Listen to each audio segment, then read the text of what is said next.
Investir dans l'homme, c'est investir dans un futur certain, cherchant à former et perfectionner les cadres de l'administration publique, ainsi qu'à rajeunir cette administration. Le gouvernement investit dans l'École nationale de l'administration et a mis à la disposition de la République des ressources précieuses, efficaces et durables.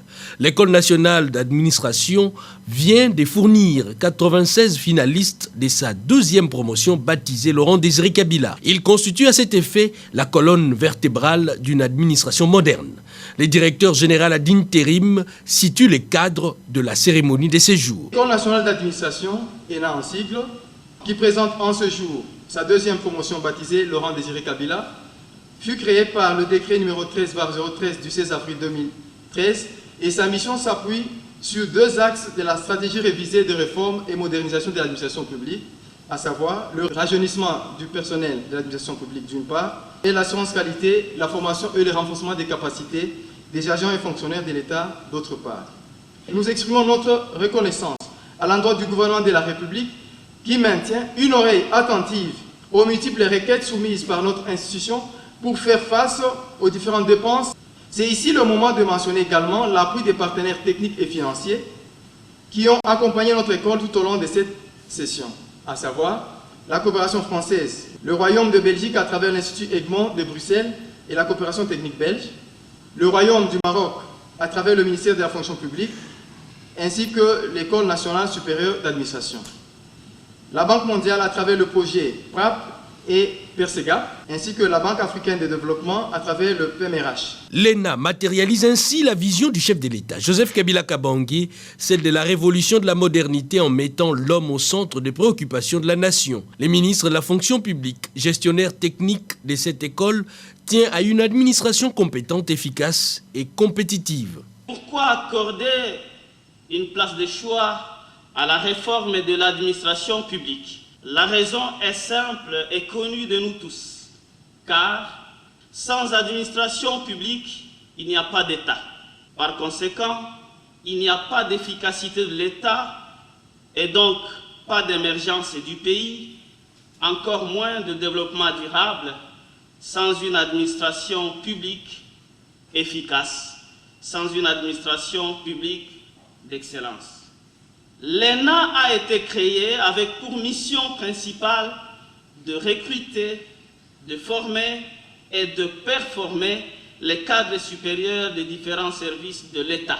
Ainsi, pendant leur formation, les élèves de l'ENA sont soumis au respect des textes qui régissent la gestion de la carrière de l'agent public de l'État. Et c'est dans ce sens que la promotion qui sort de l'ENA ce jour. 94 candidats ont été classés sur un total de 100 au départ, 4 ayant abandonné en cours de route, tandis que 2 se sont illustrés dans l'absentéisme. Parmi les 94 lauréats que je félicite, il y a des complices des absents. Et j'ai ordonné l'ouverture d'actions disciplinaires à leur endroit. Ainsi, malgré le fait d'être proclamés aujourd'hui, les coupables seront sanctionnés à la clôture des actions disciplinaires ouvertes à leur charge, conformément au statut en vigueur, et j'y veillerai personnellement. Pour terminer mon propos de cette matinée, il nous faut une administration moderne, compétitive, dynamique, tournée vers une gestion efficiente. Dans ce sens, la réforme n'est pas une option. Elle s'impose à nous et nous devons parfois naviguer à contre-courant.